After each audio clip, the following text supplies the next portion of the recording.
سيدنا محمد وعلى آله وصحبه الطيبين الطاهرين. لله تعالى نخلص النية، فإن النبي صلى الله عليه وسلم قال: إنما الأعمال بالنيات وإنما لكل امرئ ما نوى، فأخلص النية لله تبارك وتعالى. السؤال العاشر من الكتاب عقيدة المسلمين: هل يأتي الدعاء بمعنى العبادة؟ في الجواب: نعم. الله تبارك وتعالى قال: قل إنما أدعو ربي ولا أشرك به أحدا. الآية 20 من سورة الجن. معناه أعبد الله ربي. وقال تعالى: فلا تدعوا مع الله أحدا.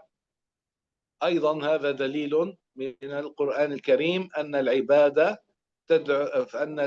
تأتي بمعنى الدعاء، فأتت كلمة الدعاء هنا بمعنى العبادة. قوله تعالى: ادعوني أستجب لكم، آية 60 من سورة غافر، معناه اعبدوني أثبكم على طاعتي. هذا ما قاله النسفي في تفسيره. نعم.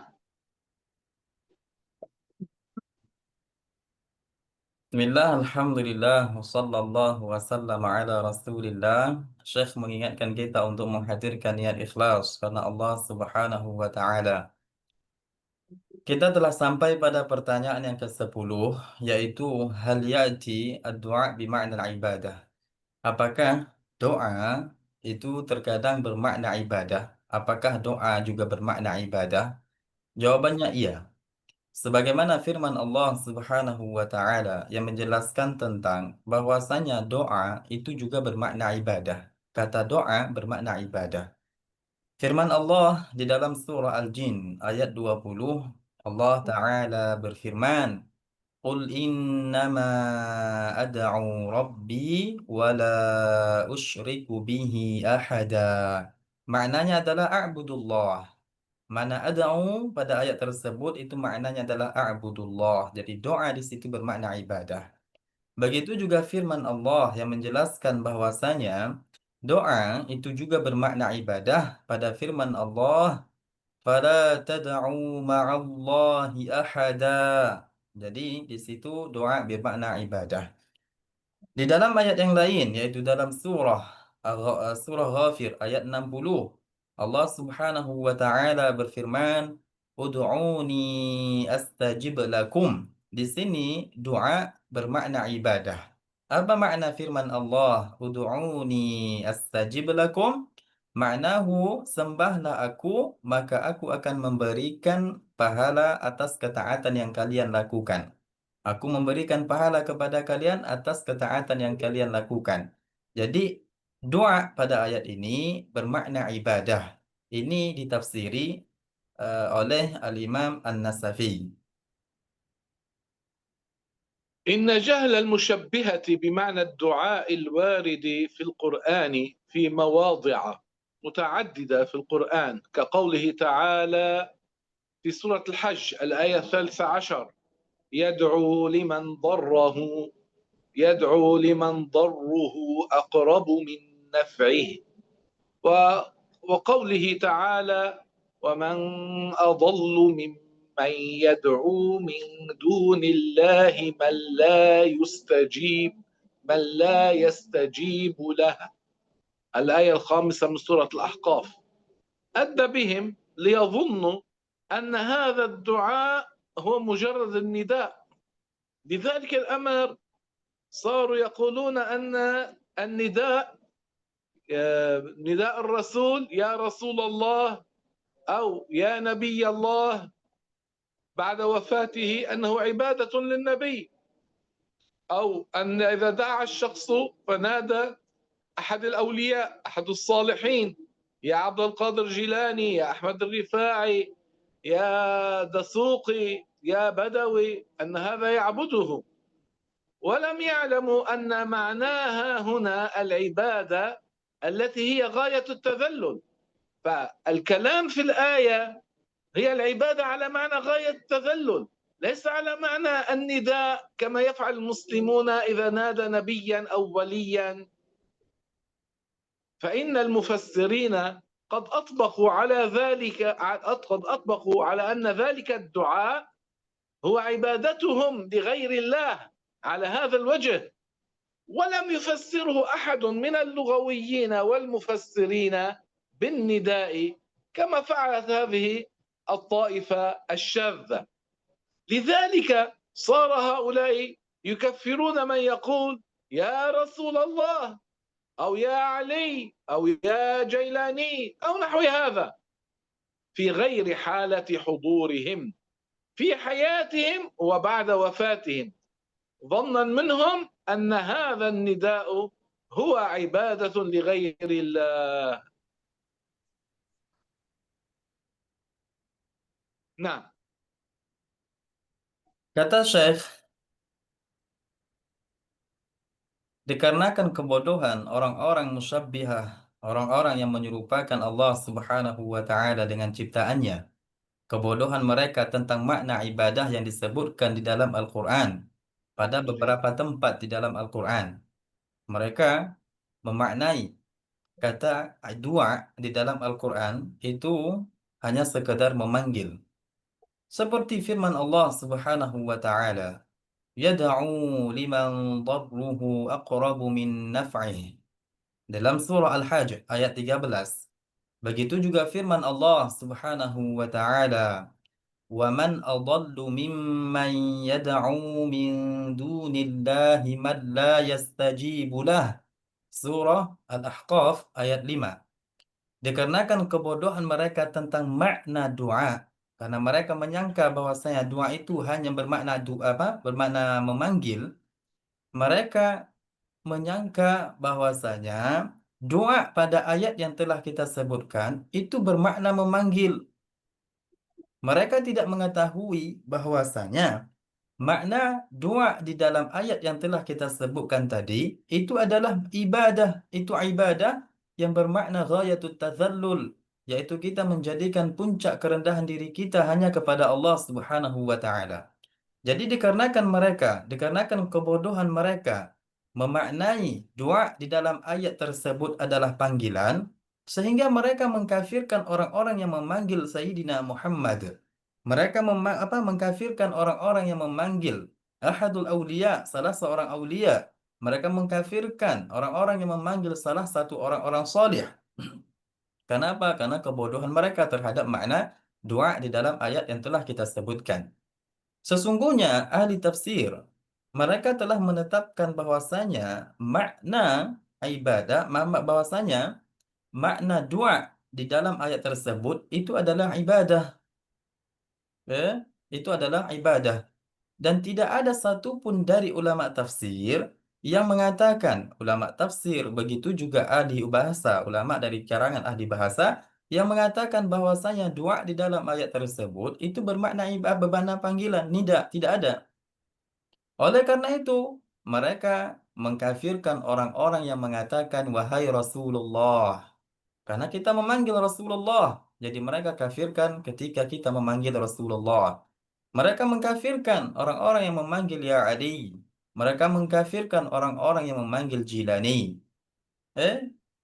Baik dalam keadaan mereka tidak hadir ataupun dalam keadaan hidup, masa hidup mereka atau mereka setelah meninggal.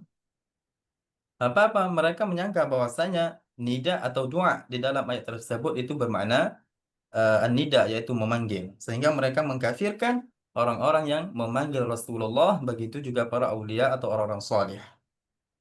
Naam Syekhi. قاعدة: القرآن الكريم أنزل بلغة العرب، فلا بد أن يكون معناه موافقا مع لغة العرب، والحديث الشريف حديث النبي وهو عربي، إذن لابد أن يكون تفسيره معناه بما يوافق اللغة العربية. فالآيات والأحاديث المتشابهات لابد أن يكون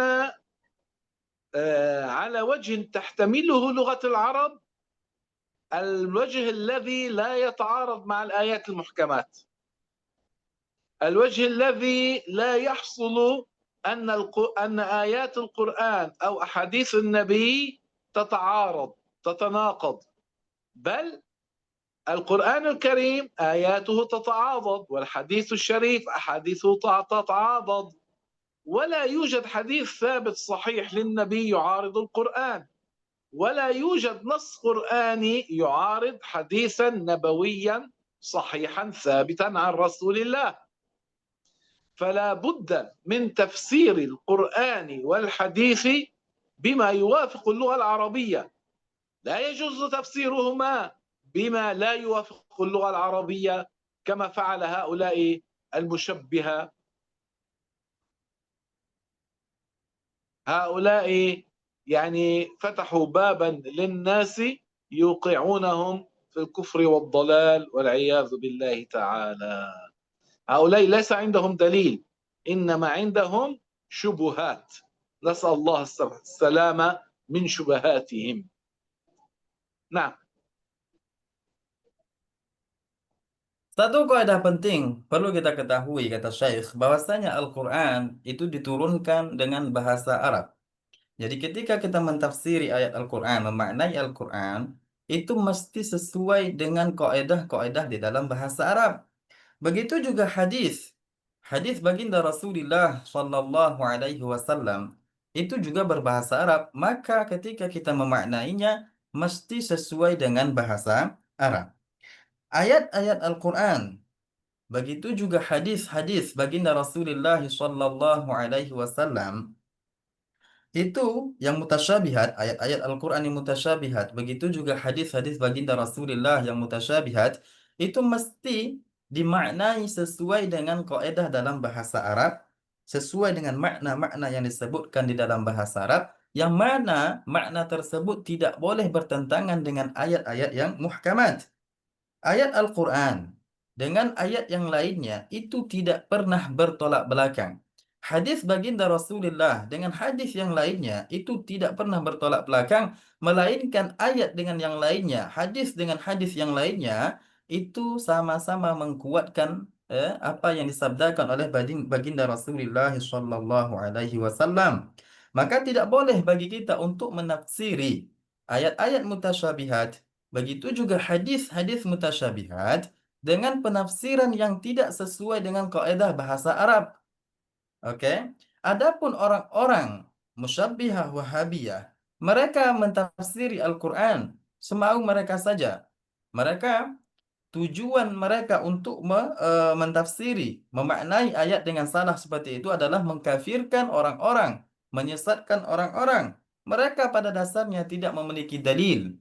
Mereka orang-orang musyabbihah wahabiyah ketika menceritakan tentang ayat seperti ini, mereka katakan begini begitu, mereka tidak memiliki dalil. Yang mereka punya itu adalah syubhah.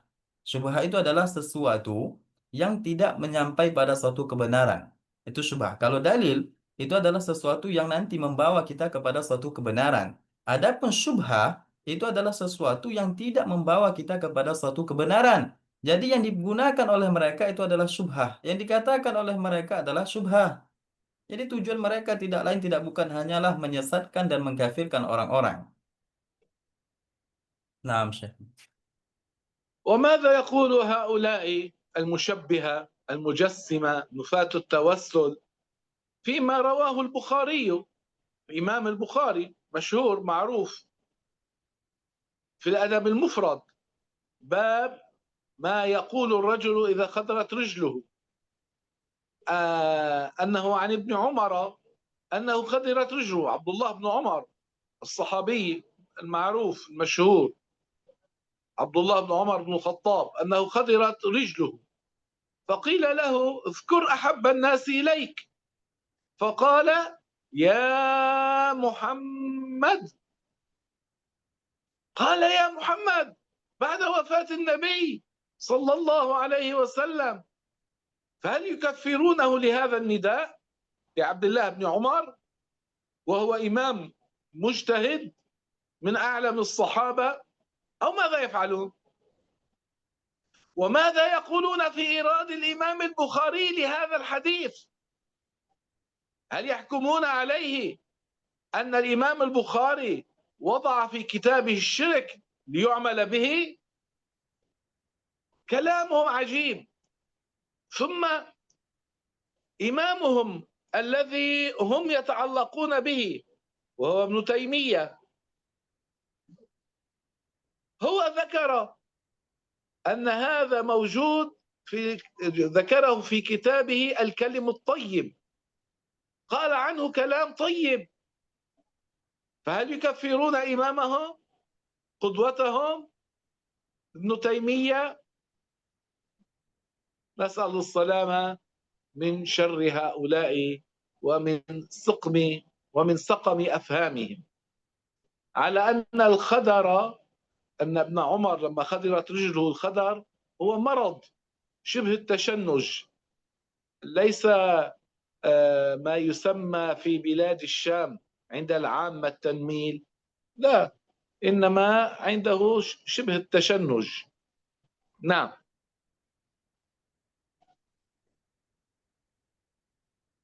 تشنج هو لا يستطيع أن يحرك رجله. نعم، إيه. يعني يحصل تشنج في عضلاته أها. بحيث يؤلمه ولا يستطيع أن يحركها. Baik. Nah, jadi orang-orang musyabbihah, orang-orang yang menafikan tawassul, yang mengatakan bahwasanya tawassul itu tidak boleh. Apa yang akan mereka katakan? Apa yang akan mereka katakan pada hadis yang diriwayatkan oleh Al-Imam Bukhari yang disebutkan di dalam kitab Al-Adabil Mufrad pada bab apa yang dikatakan seorang laki-laki ketika kakinya lumpuh, tidak bisa bergerak. Hadis tersebut menceritakan bahwasanya Ibn Umar radhiyallahu anhu itu kakinya terkena lumpuh, tidak bisa digerakkan. Kemudian dikatakan kepada Abdullah bin Umar, "Uzkur ahabban nasi ilaik." Sebutkan orang yang paling engkau cintai. Apa kata Abdullah bin Umar? Ya Muhammad. Abdullah bin Umar mengatakan, "Wahai Muhammad."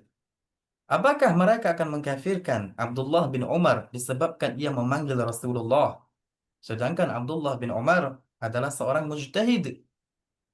Orang-orang yang termasuk orang yang sangat mengetahui alim pada kalangan para sahabat. Apakah mereka mengkafirkan Abdullah bin Umar dikarenakan Abdullah bin Umar memanggil Rasulullah Shallallahu Alaihi Wasallam? Atau apa yang akan mereka lakukan? Lalu apa yang mereka katakan? Apa yang akan mereka katakan kepada Al-Imam Bukhari? Karena Al-Imam Bukhari menyebutkan hadis Abdullah bin Umar di dalam kitabnya. Apakah mereka akan menghakimi Imam Bukhari bahwasanya Al-Imam Bukhari menyebutkan di dalam kitabnya kesyirikan supaya kita melakukan kesyirikan itu? Apakah mereka akan menghakimi Al-Imam Bukhari dengan hal tersebut? Perlu kita ketahui juga, seorang yang bernama Ibn Taimiyah yang mereka anggap qudwah, yaitu panutan mereka, mereka memuji Ibn Taimiyah. Ibnu Taimiyah sendiri menyebutkan hadis Abdullah bin Umar di dalam kitab dia yang bernama Al-Kalimut Thayyib. Jadi Ibn Taimiyah mengarang suatu kitab yang diberi nama Al-Kalimut Thayyib, ungkapan-ungkapan yang baik. Ungkapan-ungkapan yang baik. Di dalam kitab tersebut, Ibn Taimiyah menyebutkan hadis Abdullah bin Umar. Lalu, apakah mereka akan mengkafirkan qudwah mereka? Apakah mereka akan mengkafirkan panutan mereka Ibn Taimiyah? Seperti itu kita jawab kalau seandainya mereka mengatakan panggilan itu adalah ibadah, kata mereka. Kita katakan seperti yang telah kita sebutkan. Dan juga kata Syekh, penyakit yang diderita oleh Abdullah bin Umar itu adalah seperti lumpuh, arti penyakit yang urat-uratnya tidak bisa digerakkan, tidak bisa kaku sehingga tangannya, kakinya itu tidak bisa lagi digerakkan. Atau bahasa kitanya mungkin lumpuh. Nah, ثم ماذا يقولون في أبي بكر الصديق وفي الصحابة بعد وفاة الرسول صلى الله عليه وسلم؟ بعد أن فارق النبي الدنيا ارتد عدد من العرب، فأبو بكر وجه الجيوش لقتال هؤلاء المرتدين. ماذا كان شعار المسلمين في معارك الردة؟ يا محمدا. فماذا يفعلون هؤلاء؟ هل يكفرون الصحابة؟ هل يكفرون أبو بكر الصديق؟ هذا بيان على شدة جهلهم بالأمور.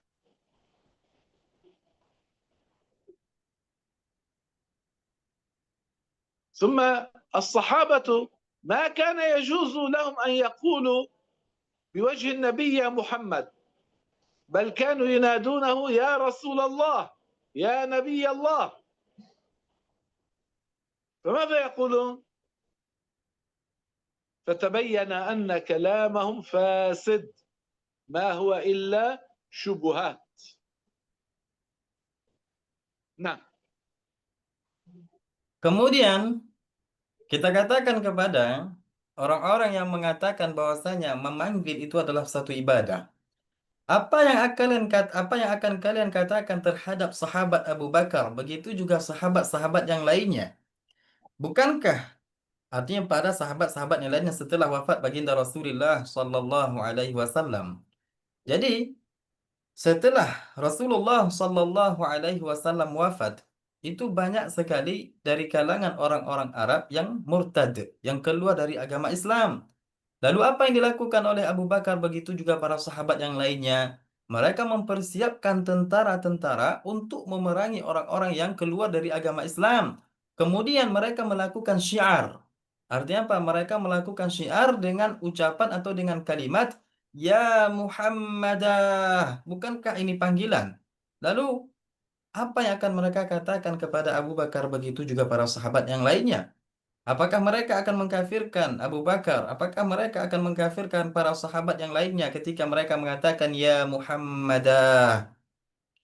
Satu lagi, Allah Subhanahu wa taala melarang atau tidak boleh bagi para sahabat pada masa hidupnya baginda Rasulullah sallallahu alaihi wasallam ketika berada di hadapan baginda Rasulullah untuk memanggil Ya Muhammad.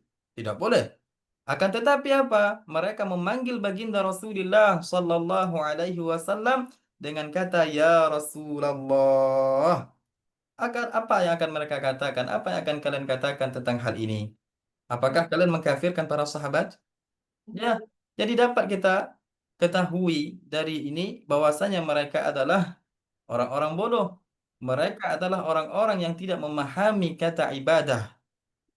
Ini menunjukkan bahwasanya kebodohan mereka. Dan apapun yang mereka katakan itu tidak lain tidak bukan hanyalah syubhah, bukan dalil. Naam Syekhi. وبهذا نكون قد بينا من القرآن الكريم أن الدعاء يأتي بمعنى العبادة، وما ذكره أهل اللغة والمفسرون في هذه الآيات.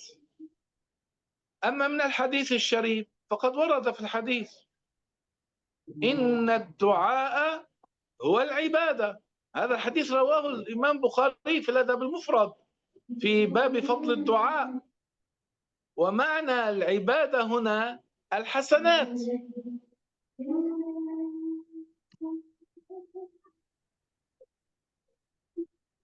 معنى الحديث أن الدعاء الذي هو الرغبة إلى الله كما عرف بذلك علماء اللغة من أعظم أنواع العبادة، بمعنى ما يتقرب به إلى الله، لأن الصلاة التي هي أفضل ما يتقرب بها إلى الله تعالى بعد الإيمان مشتملة على الدعاء، فهذا من العبادة التي هي أحد إطلاقي لفظ العبادة في عرف أهل الشرع، كإطلاقها على انتظار الفرج. وهذا الإطلاق راجع إلى تعريف العبادة العام الذي هو غاية التذلل، لأن العبد عندما يدعو الله تعالى راغبا إليه بما أنه تعالى هو خالق كل شيء، خالق المنفعة خالق المضرة، فيقول اللهم اغفر لي، اللهم ارحمني، اللهم أعذني من النار، اللهم أدخلني الجنة. ماذا فيه هذا؟ هذا عبادة، هذا فيه تذلل، غاية التذلل لله. أنني يا الله عبد فقير محتاج إليك، أن تعفو عني، أن تغفر لي، أن تدخلني الجنة. هذا عبادة، فالدعاء عبادة. نعم. Jadi kita telah menyebutkan dari Al-Quran beberapa ayat yang mana ayat yang telah kita sebutkan itu terdapat kata doa yang bermakna ibadah sebagaimana yang disebutkan oleh ahli tafsir. Sekarang kita akan menyebutkan dari hadis yang menunjukkan bahwasanya doa juga bermakna ibadah. Baginda Rasulullah sallallahu alaihi wasallam bersabda, "Inna du'a wal ibadah." Inna du'a wal ibadah. Wa makna ibadah di dalam hadis tersebut itu adalah al-hasanat, yaitu kebaikan. Makna hadis bahwasanya ad-du'a yang mana itu adalah menunjukkan kecintaan kita kepada Allah Subhanahu wa taala sebagaimana yang diberitahukan oleh ulama-ulama pakar bahasa. Dan itu doa juga termasuk perkara yang agung atau termasuk hal yang sangat agung dari perkara ibadah. Jadi ibadah itu banyak macamnya dan termasuk yang paling agung itu adalah doa. Dengan makna bahwasanya doa tersebut kita hanturkan menunjukkan bahwasanya kita mengharapkan pahala, mengharapkan kebaikan dari Allah Subhanahu wa taala dengan tujuan untuk mendekatkan diri kepada Allah Subhanahu wa taala. Perlu kita ketahui, salat yang kita lakukan itu adalah perkara yang sangat-sangat agung untuk mendekatkan diri kepada Allah Subhanahu wa taala setelah keimanan. Dan di dalam salat itu terdapat doa. Di dalam salat itu terdapat doa. Kemudian eh di dalam apa namanya? Hadis baginda Rasulullah sallallahu alaihi wasallam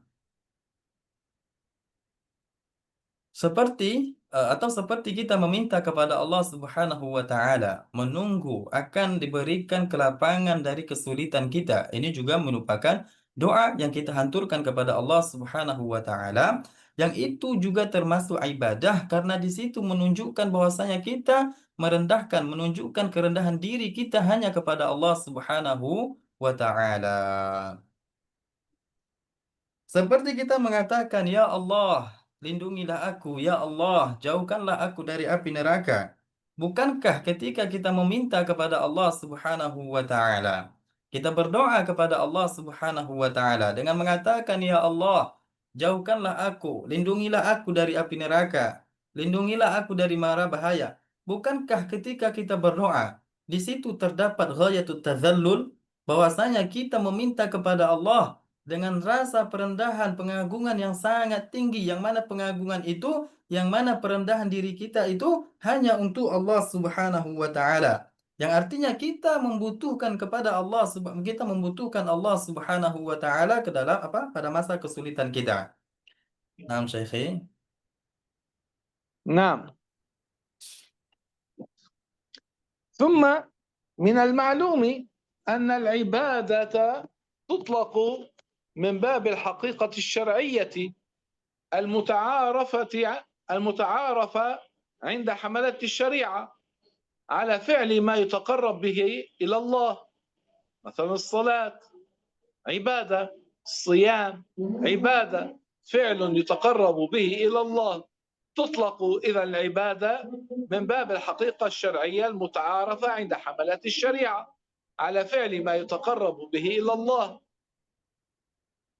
وقد وردت أيضا العبادة فيما صح عن رسول الله صلى الله عليه وسلم بمعنى الحسنة، كقوله صلى الله عليه وسلم: وأفضل العبادة انتظار الفرج. يعني من أفضل العبادة انتظار الفرج، أي حسنة، أي حسنة يتقرب بها إلى الله. بهذا المعنى الصدقة من جملة العبادات، الصيام، عمل المعروف والإحسان إلى الناس، الأمر بالمعروف، نهي عن المنكر، وغير ذلك، أن هذا من جملة العبادات. وهذا الحديث أفضل العبادة انتظار الفرج أخرجه الترمذي في السنن والطبراني في المعجم الكبير. نعم. Sebagaimana telah kita ketahui bahwasanya ibadah juga diitlakkan melihat dari yang bab al-haqiqah secara pasti dari syara' yang ditakrifkan dari pengertian yang sumbernya dari syara' bahwasanya ibadah atau juga bermakna ma yutaqarrabu bihi ilallah. Jadi kata ibadah menurut syara' juga bermakna sesuatu yang mendekatkan diri kepada Allah Subhanahu wa taala. Di dalam satu hadis, baginda Rasulullah sallallahu alaihi wasallam bersabda yang maknanya yang menjelaskan bahwasanya kata ibadah juga bermakna al-hasanah yaitu kebaikan. Baginda Rasulullah bersabda wa afdalul ibadati intizarul faraj. Ay min afdaliha. Bahwasanya termasuk salah satu yang ibadah atau ibadah kata disebutkan dalam satu hadis itu kata ibadah. Termasuk salah satu ibadah yang paling afdal adalah intizarul faraj, kita menunggu kelapangan dari Allah Subhanahu wa taala. Jadi kata ibadah dalam hadis tersebut itu bermakna hasanah yaitu kebaikan yang mendekatkan diri kepada Allah Subhanahu wa taala. Jadi begini, Nabi mengatakan intizarul faraj afdalul ibadah. Menunggu kelapangan dari Allah Subhanahu wa taala itu termasuk afdalul ibadah. Lalu apa makna kata ibadah dari hadis tersebut? Itu merupakan kebaikan dengan tujuan mendekatkan diri kepada Allah Subhanahu wa taala. Karena ketika kita menunggu kelapangan dari Allah, itu merupakan sesuatu yang baik yang kita mendekatkan diri kepada Allah Subhanahu wa taala. Seperti apa? Sedekah, begitu juga puasa dan melakukan amar ma'ruf, berbuat baik kepada orang-orang dan hal lainnya yang merupakan hal-hal yang kebaikan. Dah, hadis tersebut yang telah kita sebutkan yaitu afdhalul ibadati intizarul faraj ini disebutkan oleh Al-Imam At-Tirmidzi di dalam kitab As-Sunannya. Begitu juga disebutkan oleh At-Tabarani di dalam kitab Al-Mu'jamul Kabir.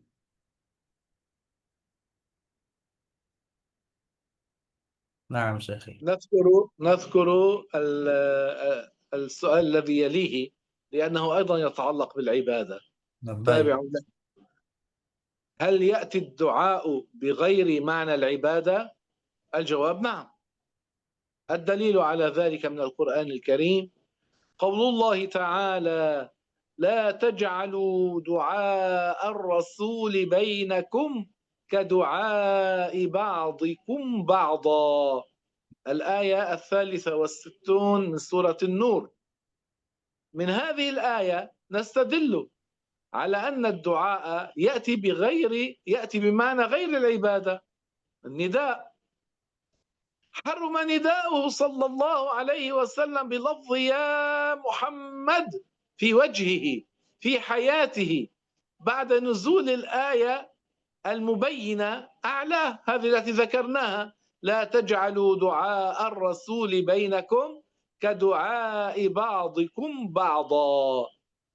وكان سبب تحريم ذلك أن قوما جفاة من العرب نادوه من وراء حجراته: يا محمد خرج إلينا، فحرم الله تعالى ذلك، يعني نداؤه في وجهه بيا محمد تشريفا له. إنما يقولون يا رسول الله، يا نبي الله، يا حبيب الله. ذكر ذلك الإمام النسفي في تفسيره. نعم. Jadi tadi telah kita sebutkan pada pertanyaan yang ke-10 bahwasanya apakah doa bermakna ibadah? Jawabannya iya. Lalu timbul pertanyaan, yaitu pertanyaan ke-11. Apakah doa juga bermakna selain ibadah? Jawabannya iya. Terkadang kata doa di dalam bahasa Arab juga bermakna selain ibadah. Mana dalilnya? Firman Allah Subhanahu wa taala di dalam surah An-Nur ayat 63. Allah Subhanahu wa taala berfirman, "La taj'alu du'a ar-rasuli bainakum ka du'a'i ba'dikum ba'dha." Dari ayat ini kita mengambil dalil bahwasanya doa itu yaitu terkadang bermakna selain ibadah. Allah Subhanahu wa taala mengharamkan memanggil baginda Rasulullah sallallahu alaihi wasallam dengan kata ya Muhammad di hadapan baginda Rasulullah sallallahu alaihi wasallam pada masa baginda Rasulullah atau pada masa hidupnya baginda Rasulullah sallallahu alaihi wasallam setelah turun ayat ini. Jadi, ayat ini maknanya adalah jangan engkau jadikan panggilan kepada baginda Rasulullah sallallahu alaihi wasallam sebagaimana kalian memanggil orang-orang selain baginda Rasulullah sallallahu alaihi wasallam.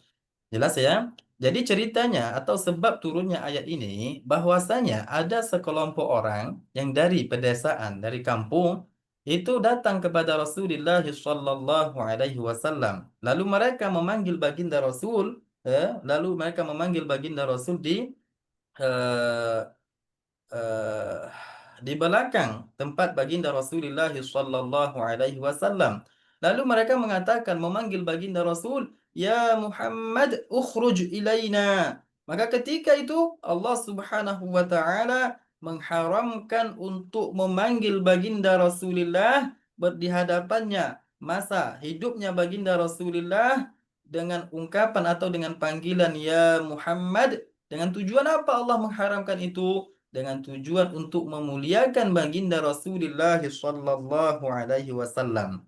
Lalu mereka memanggil baginda bagaimana? Dengan panggilan ya Rasulullah, ya Nabiyallah. Dan ini disebutkan oleh An-Nasafi di dalam tafsirnya. Jadi pertanyaan apakah doa juga terkadang bermakna selain ibadah? Jawabannya iya, sebagaimana firman Allah yang telah kita sebutkan, la taj'alu du'a ar-rasuli bainakum ka du'a'i ba'dikum ba'dha. Jangan kalian jadikan panggilan terhadap atau kepada Rasulullah sallallahu alaihi wasallam sebagaimana kalian memanggil orang-orang selain baginda Rasulullah sallallahu alaihi wasallam.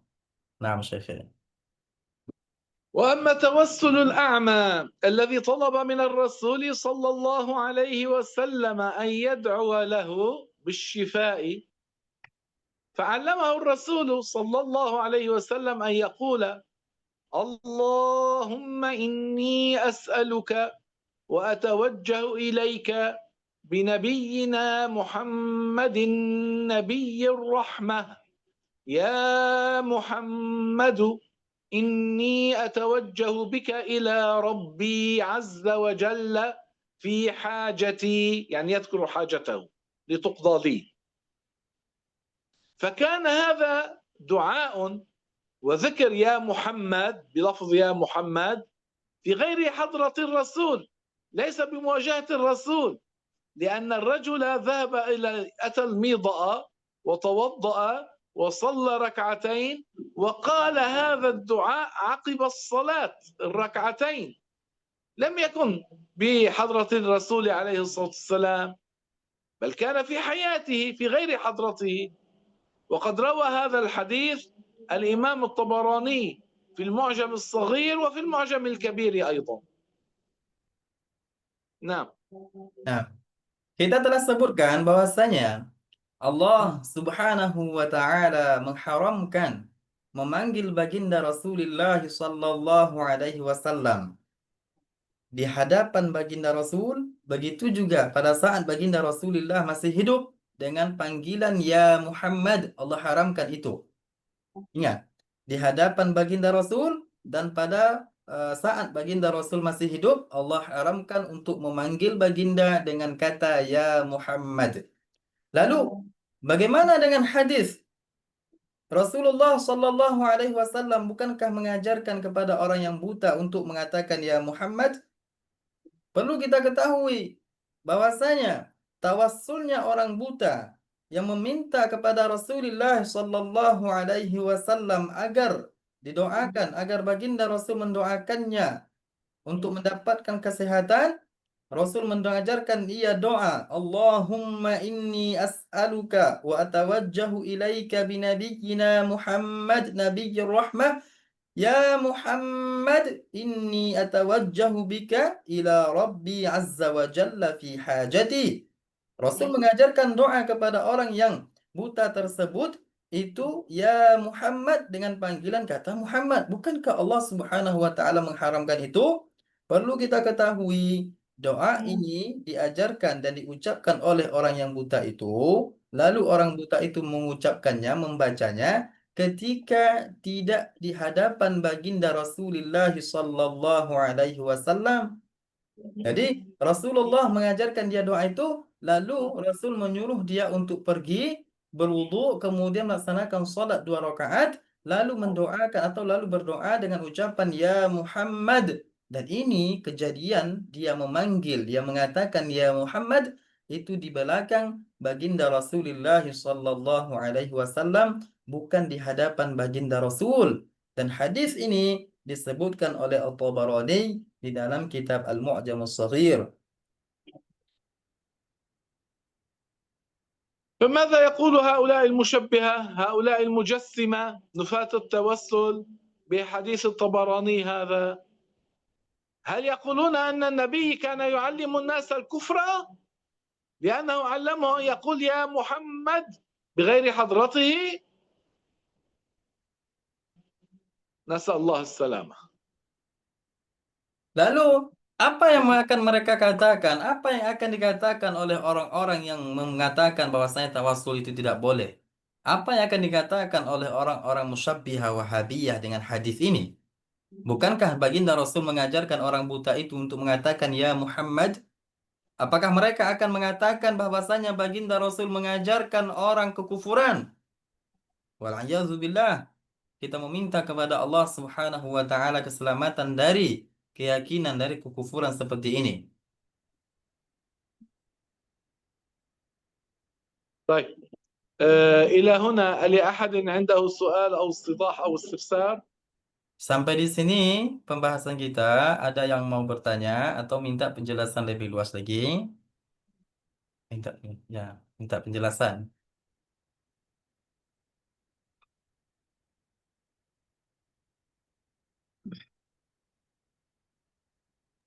Oke, baik.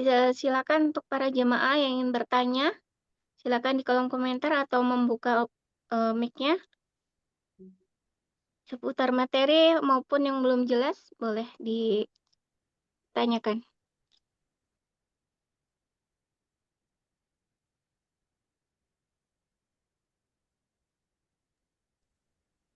Bang Erik, ada yang mau ditanyakan, Bang? Nggak ada, Kak. Tadi masuknya agak telat sedikit. Cuma penjelasan yang awalnya itu tadi, pertanyaannya tadi itu nggak kedengaran. Apa? Ketinggalan sedikit tadi. 10 menit. Oke, baik. Untuk ketinggalannya nanti lihat di YouTube aja ya. Nanti kita sebarkan. Silakan jika ada yang ingin bertanya. Admin mungkin ada yang mau ditanyakan atau yang kurang jelas.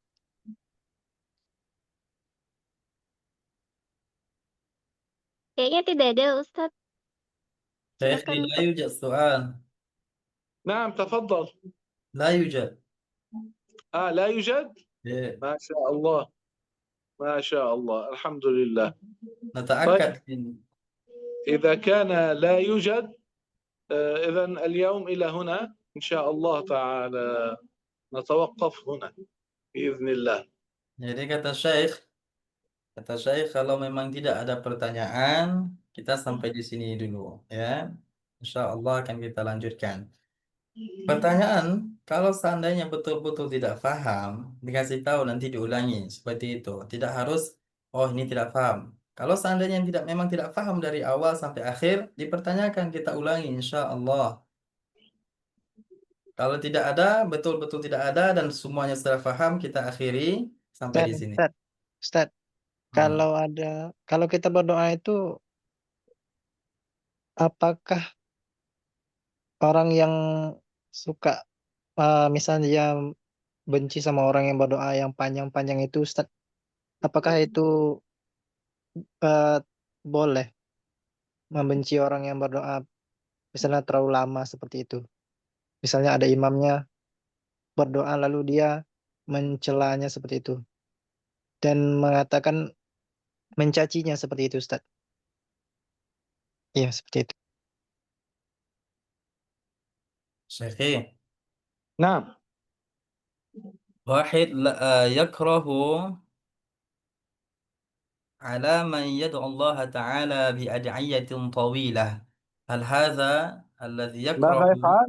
ماذا يفعل هذا؟ يكره إيه. لا يحب على من يدعو الله تعالى بأدعية طويلة، هل هذا يجوز؟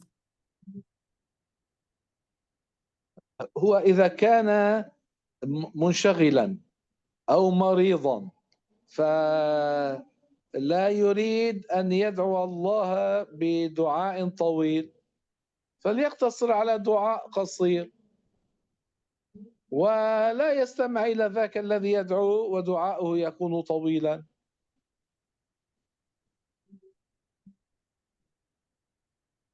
Kata أما Syekh, الدعاء الذي هو عبادة فإذا شخص يكره الدعاء العبادة فهذا ضلال.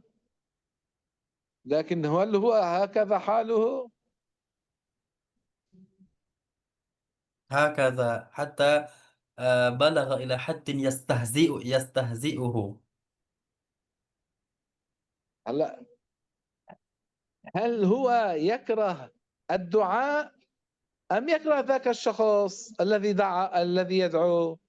ذاك هل الشخص لأن صوته مثلا أو فعل معه فعلا سابقا لا يليق أو هو منزعج منه فهو يريد أن يهشم صورته فقط، أم يكره الدعاء أن يطيل الشخص بالدعاء؟ إذا كان يكره الدعاء هذا ضلال. أما إذا كان مجرد أنه يكره هذا المسلم يريد أن يشوه سمعته، يريد أن ينفر الناس منه، فهذا موضوع آخر. ضلال هو بمعنى الكفر. كيف لا؟ Baik. Jadi kata Syekh, kalau seandainya seseorang memang lagi memiliki kesibukan sehingga apa namanya dia berada di belakang orang atau imam misalkan berdoa dengan doa yang sangat panjang, apa yang mesti ia lakukan kata Syekh? Kalau memang betul-betul memiliki kesibukan, dia berdoa dengan sendiri dengan doa yang singkat kemudian dia pergi dan biarkan orang tersebut untuk berdoa dengan doa yang panjang. Tapi kalau seandainya dia tidak apa namanya tidak menyukai orang tersebut, dalam arti kata Syekh ini ada rincian. Kalau dia membenci doa yang itu merupakan ibadah, maka ini jelas kekufuran. Kalau ia membenci, menghina doa yang itu merupakan ibadah, ini jelas bolal yaitu kekufuran. Tapi kalau seandainya dia membenci orang yang berdoa, lalu ia memberitahu orang lain supaya apa? Tidak mau mengikuti orang tersebut karena doanya panjang seperti itu, ini cerita lain. Ini cerita lain. Tapi kalau dia membenci doa yang itu merupakan ibadah, itu adalah dhalal, yaitu kekufuran. Jelas ya? Jelas, Ustaz. Barakallahu fiikum. Waalaikumsalam.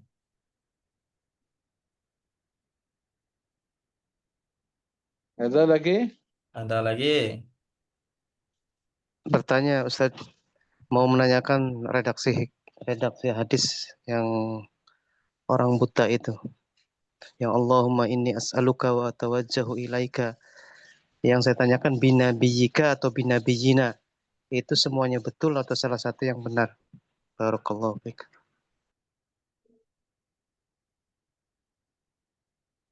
Syekhi, نعم الحديث عن توسل الأعمى أتوجه إليك بنبينا أو بنبيك.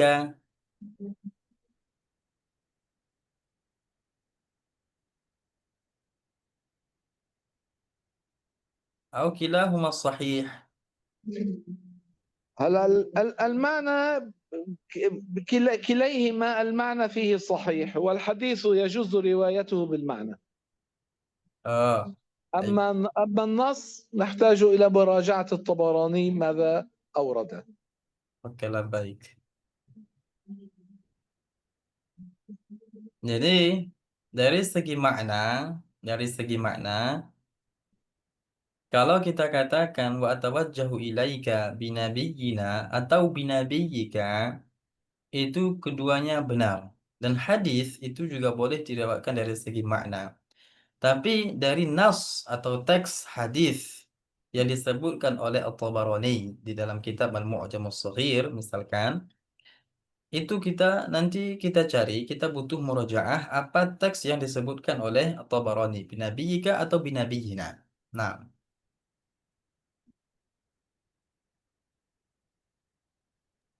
Itu di kolom komentar ada pertanyaan, Ustaz. Bagaimana penjelasan setiap ucapan itu termasuk doa? Maksudnya apakah ucapan itu termasuk doa semuanya? Barakallahu fiik.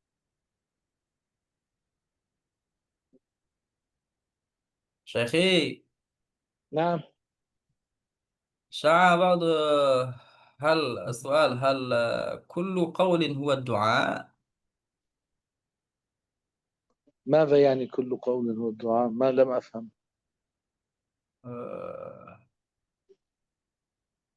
على سبيل المثال أنا لا أريد لا أنا لا أحب هذا، لا أريد أن أجلب هذا، أن أخذ هذا مثلا، هذا يقال إنه دعاء؟ لا، هو إذا دعا شيء وبين أنه يخبر شيء آخر. يوجد شيء اسمه إخبار. الصيغة التي ذكرتها قبل قليل هي إخبار. الدعاء يعني يدعو الله. أنه هذا الإخبار ليس دعاء. كيف يكون دعاء؟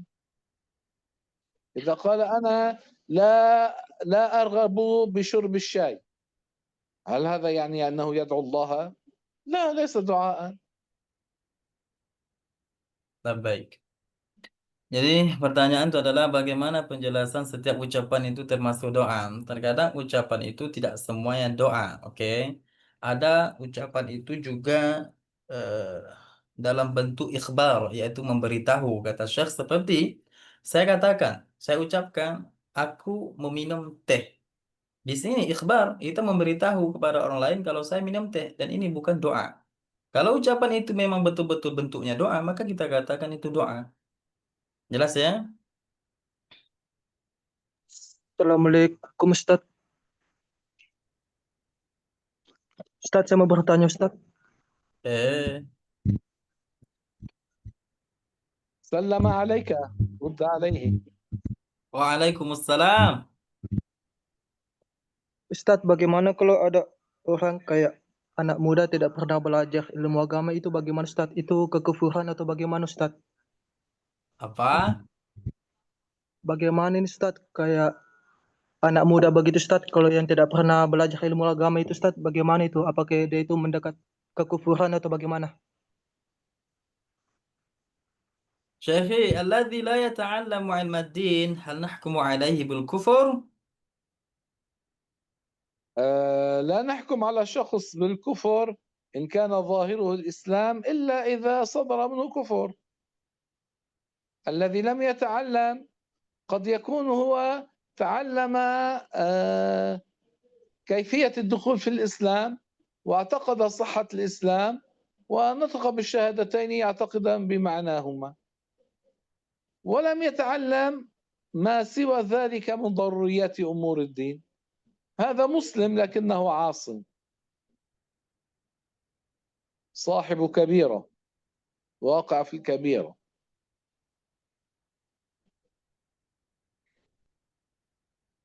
Jadi kata Syekh, kita tidak bisa menghukumi seseorang itu jatuh pada kekufuran kalau seandainya kita tidak mengetahui kalau dia pernah melakukan kekufuran. Jadi kalau dia zahirnya itu muslim, maka tidak boleh bagi kita untuk menghukumi kalau dia itu kufur. Jadi orang yang tidak mempelajari ilmu agama, tidak boleh secara langsung kita katakan dia keluar dari agama Islam. Terkadang bisa jadi dia telah mempelajari hal-hal yang berkaitan tentang kekufuran. Dia mempelajari kalimat kekufuran, lalu dia mempelajari bagaimana cara untuk masuk di dalam agama Islam. Dia hanya sekedar mempelajari itu saja. Tetapi dia tidak mempelajari ilmu din yang hukum mempelajari itu adalah wajib yang lainnya. Hanya sekedar mempelajari masalah bagaimana masuk Islam, kalimat kekufuran. Lalu ketika dia melakukan kekufuran, lalu masuk dalam agama Islam dan itu benar, tapi dia tidak mempelajari ilmu agama yang lainnya. Di sini tidak boleh kita menghukumi atau dia itu keluar dari agama Islam. Tetapi kita katakan dia jatuh pada dosa besar. Dia pelaku maksiat dan jatuh pada dosa besar. Jelas ya? Jadi orang yang tidak mempelajari ilmu agama yang wajib itu, maka dia jatuh pada dosa besar.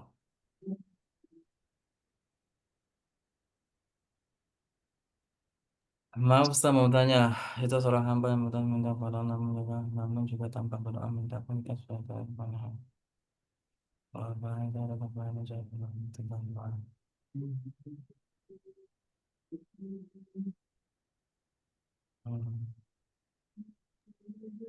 Izin Ustadz, pertanyaannya mau dijawab semua malam ini atau di pertemuan minggu depan, atau kita jawab di grup aja Ustadz? Bagaimana Ustadz? Bagaimana menurut admin? Syekh apa tidak kemalaman ya Ustadz? Ustadz juga kayaknya lelah. Syekhi, نعم. هناك ثلاثة أسئلة نجيب كلها في هذه الليلة أو نؤجلها. ماذا تريد المشرفة؟ Kalian mau yang bagaimana? Ini ada 4 pertanyaan Ustadz. Kalau saya, kalau mau dijawab malam ini silakan. زيد واحد 4 صاروا. ما شاء الله، كثرة الأسئلة. اختار واحدا يلا. أنا أختار واحدا. أوكي ماشي. أسهلها.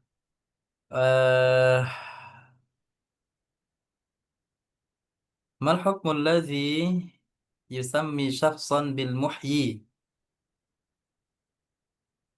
أو الشخص المسمى المحيي من بالمحيي؟ أسماء الله الخاصة التي لا يجوز إطلاقها على غير الله.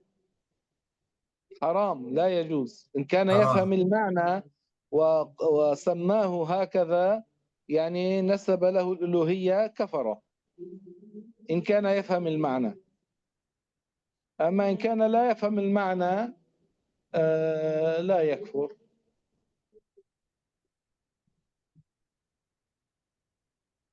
Jadi kalau ada orang yang bernama Muhyi atau menamakan orang lain dengan kata Al-Muhyi, kata Syekh, perlu kita ketahui bahwasanya Al-Muhyi itu termasuk salah satu nama yang khusus bagi Allah Subhanahu wa taala dan tidak boleh dinamakan kepada selain Allah. Kalau seandainya ia menamakan seseorang dengan kata Al-Muhyi, maka ia jatuh pada keharaman. Kalau seandainya ia tahu makna Al-Muhyi, lalu ia menisbatkan ketuhanan kepada seseorang, maka ia jatuh pada kekufuran. Tapi kalau dia tidak mengetahui makna Al-Muhyi, maka ia jatuh pada keharaman. Tidak kufur.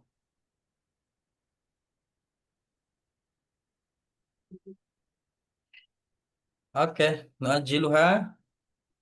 نعم. Tidak. الحمد لله رب العالمين.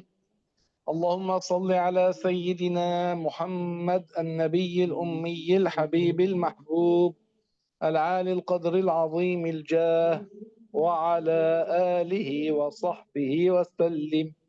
اللهم إنا نسألك بأن لك الحمد، لا إله إلا أنت المنان، بديع السماوات والأرض، يا ذا الجلال والإكرام. اللهم باعد بيننا وبين معاصيك كما باعدت بين المشرق والمغرب يا رب العالمين. اللهم إنا نسألك أن ترزقنا رؤية النبي محمد في المنام على صورته الأصلية، ونسألك الثبات على كامل الإيمان. اللهم ارزقنا التقوى والولاية. اللهم أرنا الحق حقا وارزقنا اتباعه، وأرنا الباطل باطلا وارزقنا اجتنابه. اللهم إنا نسألك شهادة في سبيلك، ووفاة في بلد نبيك. سبحان ربي العلي الأعلى الوهاب. اللهم تقبل منا صلاتنا وصيامنا وركوعنا وسجودنا ودعاءنا وسائر طاعاتنا. اللهم نقنا من الذنوب والخطايا كما ينقى الثوب الأبيض من الدنس. اللهم متعنا بأسماعنا وأبصارنا وصحتنا وقوتنا ما أحييتنا، واجعله الوارث منا. اللهم اغفر لنا ذنوبنا وإسرافنا في أمرنا. اللهم باعد بيننا وبين معاصيك كما باعدت بين المشرق والمغرب يا رب العالمين.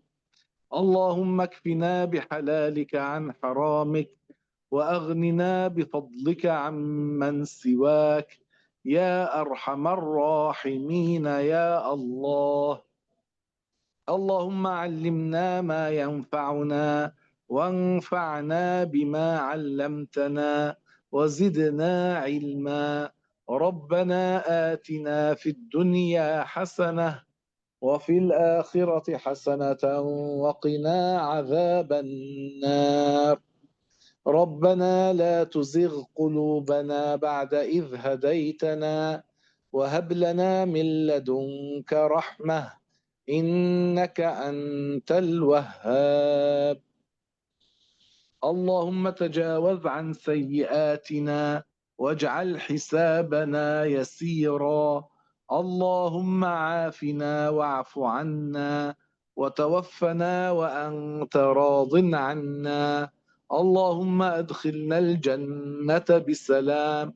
اللهم أعنا على حفظ القرآن الكريم، واحفظنا ببركته وبركة النبي محمد صلى الله عليه وسلم، وأكرمنا برؤيته في المنام، وارزقنا زيارة قبره الشريف في المدينة المنورة، واحشرنا تحت لوائه يوم القيامة، واجعلنا من الطاعمين الكاسين الراكبين المستظلين تحت ظل العرش على منابر من نور يا أرحم الراحمين. اللهم اختم بالصالحات أعمالنا، واجعل آخر كلامنا في هذه الدنيا لا إله إلا الله محمد رسول الله. اللهم لا تخرجنا من هذه الدنيا إلا وقد غفرت لنا جميع ذنوبنا، وقد جعلتنا من الذين تبشرهم الملائكة برحمتك ورضوانك، ويبشرنا سيدنا عزرائيل بدخول جنتك بلا عذاب. اللهم نور قبورنا ووسعها مد البصر، واجعلها روضة من رياض الجنة، ولا تجعلها حفرة من حفر النيران. اللهم اجعلنا من أهل عليين ومن أصحاب اليمين الذين يدخلون الجنة بلا عذاب مع السابقين الأولين. اللهم إنا نسألك بكل اسم هو لك سميت به نفسك أو علمته أحدا من خلقك أو استأثرت به في علم الغيب عندك أن تجعل القرآن العظيم ربيع قلوبنا ونور صدورنا وجلاء أحزاننا وذهاب همنا وكربنا وغمنا. اللهم استرنا فوق الأرض وارحمنا تحت الأرض واعف عنا يوم العرض. اللهم اجعلنا من الذين يعبرون الصراط طائرين. اللهم أكرمنا بشربة من حوض نبيك لا نظمأ بعدها أبدا نشربها عن تلذذ لا عن عطش يا أرحم الراحمين يا الله. اللهم إنا نسألك شكر نعمتك وحسن عبادتك وكمال عافيتك وعظيم مرضاتك. اللهم باعد بيننا وبين معاصيك كما باعدت بين المشرق والمغرب يا رب العالمين. اللهم إنا نسألك الجنة. اللهم إنا نسألك الجنة. اللهم إنا نسألك الجنة. اللهم أجرنا من النار. اللهم أجرنا من النار. اللهم أجرنا من النار. اللهم اجعلنا من العلماء العاملين والأولياء الكاملين والشهداء الأبرار المخلصين الصادقين. اللهم إنا نسألك حبك وحب من يحبك والعمل الذي يبلغنا حبك. اللهم اجعل حبك أحب إلينا من أنفسنا ومن أهالينا ومن الماء البارد. اللهم اجعلنا من أحبابك الأتقياء الأنقياء الأخفياء. اللهم إنا نعوذ بك من علم لا ينفع ومن دعاء لا يسمع ومن قلب لا يخشع ومن نفس لا تشبع. اللهم كما جمعت بيننا وبين بعض المسلمين في هذه الدنيا على طاعة نسألك يا رحمن يا رحيم أن تجمع بيننا وبين الأنبياء والمرسلين والأولياء والصالحين في مواقف يوم القيامة وفي الجنة. اللهم توفنا وأنت راض عنا وأدخلنا الجنة بسلام. اللهم ارزقنا الجنة وما قرب إليها من قول أو عمل وأجرنا من النار وما قرب إليها من قول أو عمل. اللهم مغفرتك أوسع من ذنوبي ورحمتك أرجى عندي من عملي. رب اغفر وارحم وتجاوز عما تعلم إنك أنت الأعز الأكرم. اللهم اغفر لأصحاب الحقوق علينا. اللهم اغفر لمشايخنا. اللهم اغفر لأهالينا ولإخواننا الذين سبقونا بالإيمان. اللهم اغفر لأرحامنا المسلمين. اللهم اغفر لكل من سألنا وطلب منا الدعاء من المسلمين وآتهم سؤلهم من الخير. اللهم اجمعنا وإياهم في الفردوس الأعلى. اللهم اغفر لنا وللمؤمنين والمؤمنات الأحياء منهم والأموات. وآخر دعوانا أن الحمد لله رب العالمين. اللهم صل وسلم وبارك على سيدنا محمد النبي الأمي الحبيب المحبوب العالي القدر العظيم الجاه، وعلى آله وصحبه الطيبين الطاهرين، ومن اتبعهم بإحسان إلى يوم الدين. اللهم وتقبل منا بسر سورة الفاتحة.